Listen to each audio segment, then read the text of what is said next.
मैकूलाल अमरकांत के घर शतरंज खेलने आए तो देखा वह कहीं बाहर जाने की तैयारी कर रहे हैं।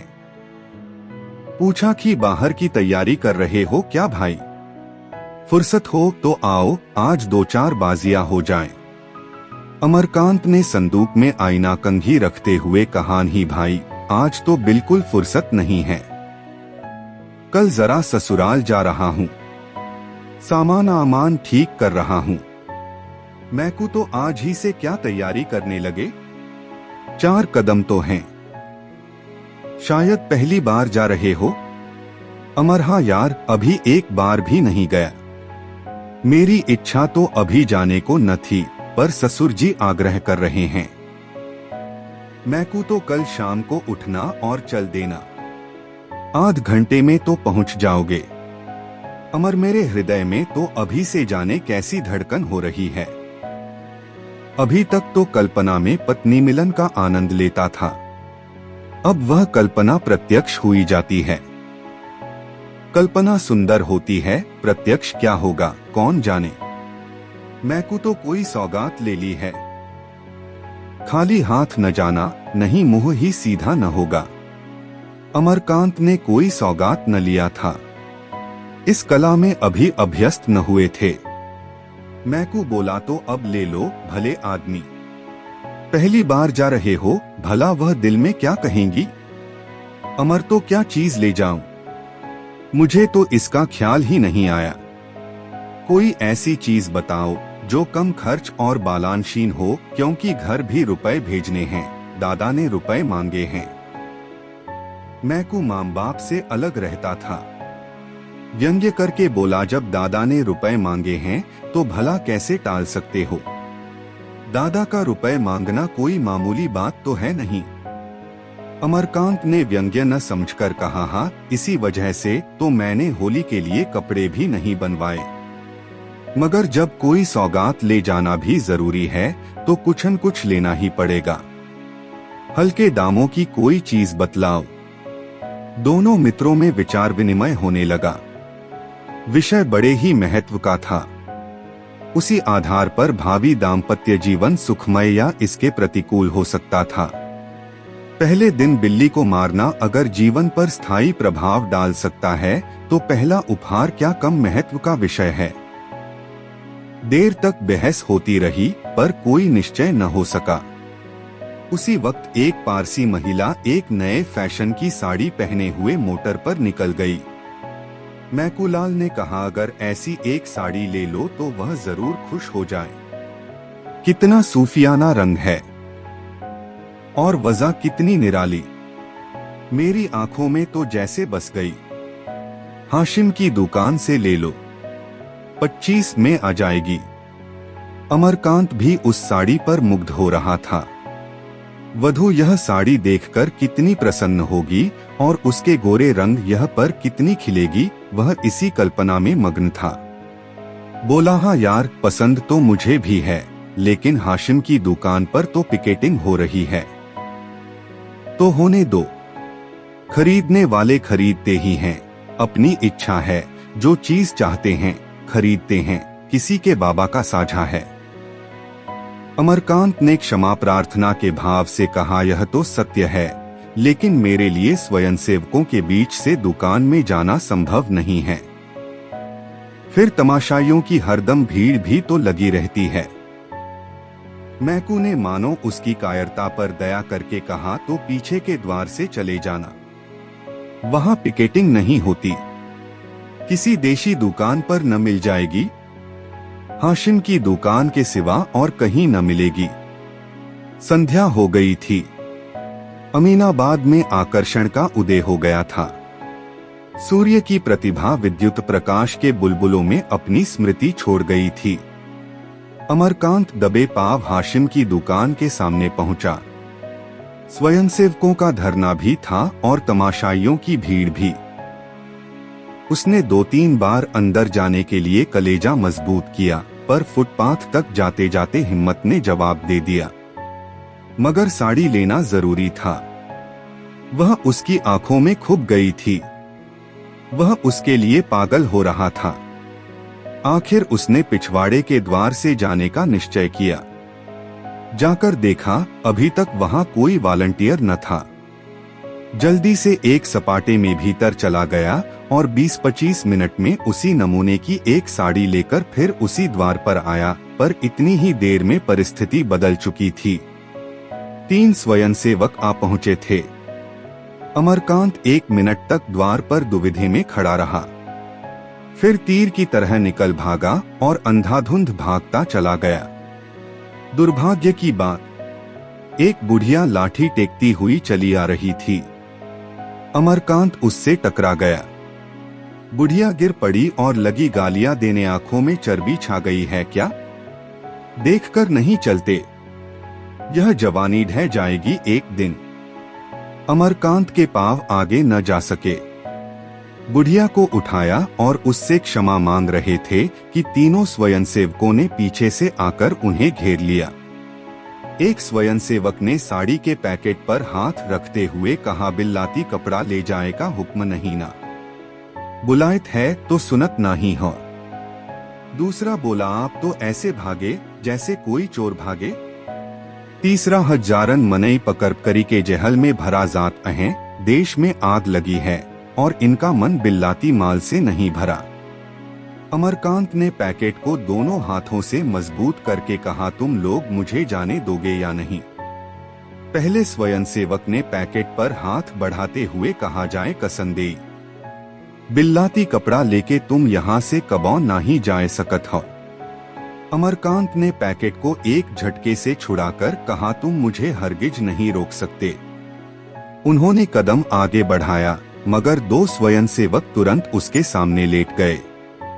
अब बेचारे बड़ी मुश्किल में फंसे। जिस विपत्ति से बचना चाहते थे वह जबरदस्ती गले पड़ गई। 1 मिनट में 20 आदमी जमा हो गए।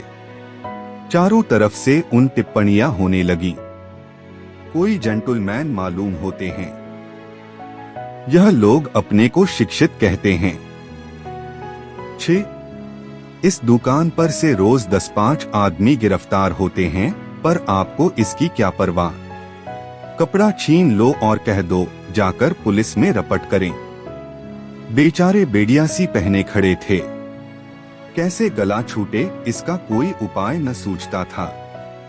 मैकूलाल पर क्रोध आ रहा था कि उसी ने यह रोग उनके सिर मढ़ा। उन्हें तो किसी सौगात की फिक्र न थी। आए वहां से कि कोई सौगात ले लो। कुछ देर तक लोग टिप्पणियां ही करते रहे, फिर छींझपट शुरू हुई। किसी ने सिर से टोपी उड़ा दी, उसकी तरफ लपके तो एक ने साड़ी का पैकेट हाथ से छीन लिया, फिर वह हाथों हाथ गायब हो गई। अमरकांत ने बिगड़कर कहा, मैं पुलिस में रिपोर्ट करता हूँ। एक आदमी ने कहा, हाँ, जरूर जाओ और हम सभी को फांसी चढ़वा दो। सहसा एक युवती खद्दर की साड़ी पहने एक थैला लिए आ निकली।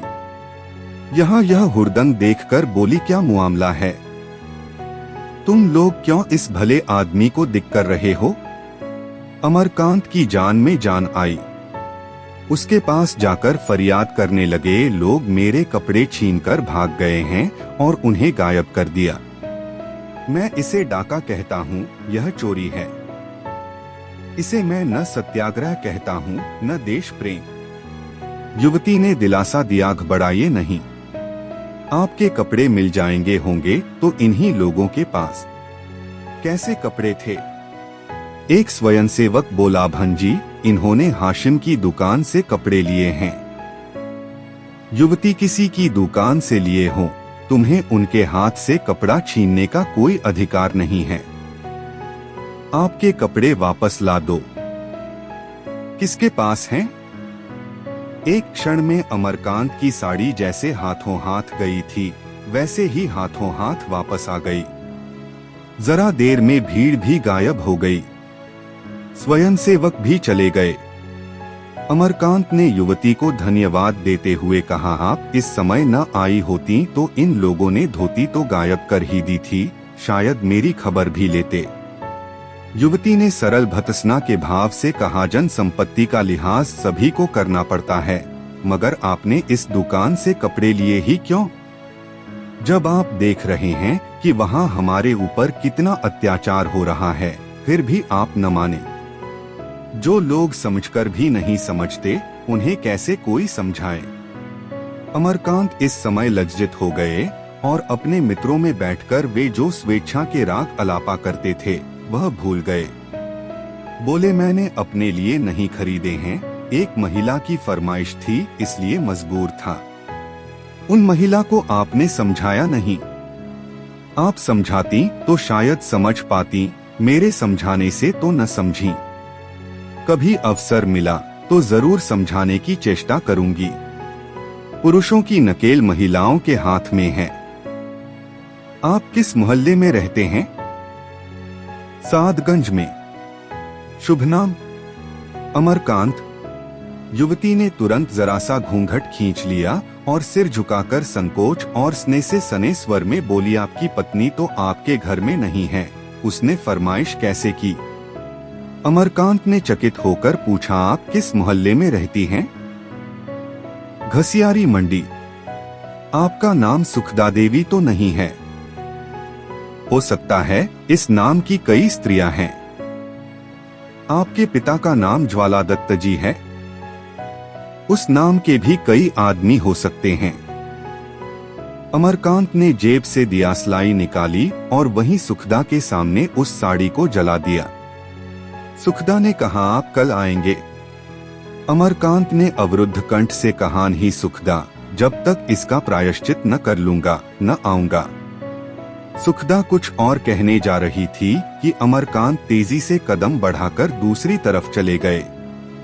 आज होली है, मगर आजादी के मतवालों के लिए न होली है न बसंत। हाशिम की दुकान पर आज भी पिकेटिंग हो रही है और तमाशाई आज भी जमा हैं। आज के स्वयंसेवकों में अमरकांत भी खड़े पिकेटिंग कर रहे हैं। उनकी देह पर खद्दर का कुर्ता है और खद्दर की धोती, हाथ में तिरंगा झंडा लिए हैं। एक स्वयंसेवक ने कहा, पानीदारों को यो बात लगती है, कल तुम क्या थे आज क्या हो। सुखदा देवी न आ जाती तो बड़ी मुश्किल होती। अमर ने कहा, मैं उनके लिए तुम लोगों को धन्यवाद देता हूँ। नहीं, मैं आज यहाँ न होता। आज तुम्हें न आना चाहिए था। सुखदा बहन तो कहती थी, मैं आज उन्हें न जाने दूंगी। कल के अपमान के बाद अब मैं उन्हें मुंह दिखाने योग्य नहीं हूँ। जब वह रमणी होकर इतना कर सकती हैं, तो हम तो हर तरह के कष्ट उठाने के लिए बने ही हैं, खासकर जब बाल बच्चों का भार सिर पर नहीं है। उसी वक्त पुलिस की लारी आई। एक सब इंस्पेक्टर उतरा और स्वयंसेवकों के पास आकर बोला, मैं तुम लोगों को गिरफ्तार करता हूँ। वंदे मातरम की ध्वनि हुई। तमाशाइयों में कुछ हलचल हुई। लोग दो दो कदम और आगे बढ़ आए। स्वयंसेवकों ने दर्शकों को प्रणाम किया और मुस्कुराते हुए लारी में जा बैठे। अमरकांत सबसे आगे थे। लारी चलना ही चाहती थी कि सुखदा किसी तरफ से दौड़ी हुई आ गई। उसके हाथ में एक पुष्पमाला थी। लारी का द्वार खुला था। उसने ऊपर चढ़कर वह अमरकांत के गले में डाल दी। आंखों से स्नेह और गर्व की दो बूंदें टपक पड़ी। लारी चली गई। यही होली थी, यही होली का आनंद मिलन था। उसी वक्त सुखदा दुकान पर खड़ी होकर बोली, विलायती कपड़े खरीदना और पहनना देशद्रोह है।